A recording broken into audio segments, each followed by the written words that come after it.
Estos son tres sensores de corriente. En este caso esta es una bobina Rogowski, ven que es flexible, que parece como una manguera.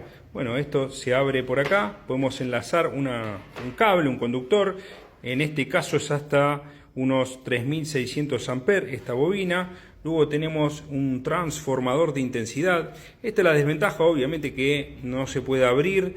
Tiene tensión siempre en el secundario, o sea que hay que cortocircuitar el secundario cuando tenemos sin conectarlo al instrumento.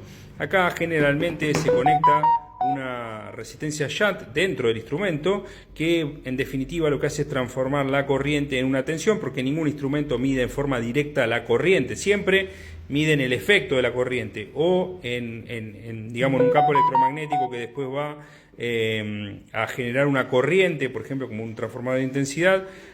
O directamente, por ejemplo, con esta es una resistencia shunt, acá se conecta el borne del cable, acá el otro borne del cable, acá se toma una tensión y esa tensión es proporcional a la corriente que circula. En este caso, cuando circulen 5 amperes, voy a tener 250 miliamperes. En este otro caso, siempre voy a tener una corriente, por ejemplo, este es de 300 amperes, cuando circulen 300 amperes acá, voy a tener unos 5 amperes por el secundario.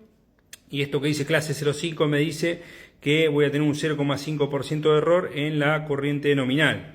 Y este otro caso es una bobina Rogowski que, bueno, vamos a poner al derecho, tiene una sensibilidad de 85 milivolt por cada 1000 amperes. Fíjense, 85 milivolt por cada 1000 amperes, 0,5% a 50 ciclos. Es categoría 3 hasta 1000 volt y categoría 4 hasta 600 volt y P68. Y estas bobinas hay que conectarlas, en este caso es para un instrumento portátil, hay que conectarlas a un instrumento que haga una integración y una amplificación de la señal, porque es una señal bastante débil. Entonces, bueno, esta es una desventaja de la bobina Rogowski, que hay que poner un instrumento que sea apropiado, y el instrumento termina siendo un poquito más caro que uno tradicional, pero tiene la gran ventaja de que no tenemos tensión en el secundario, que podemos abrirlo y cerrarlo en plena carga, que es flexible. Bueno, tiene un montón de ventajas, salvo que el instrumento es un poquito más caro.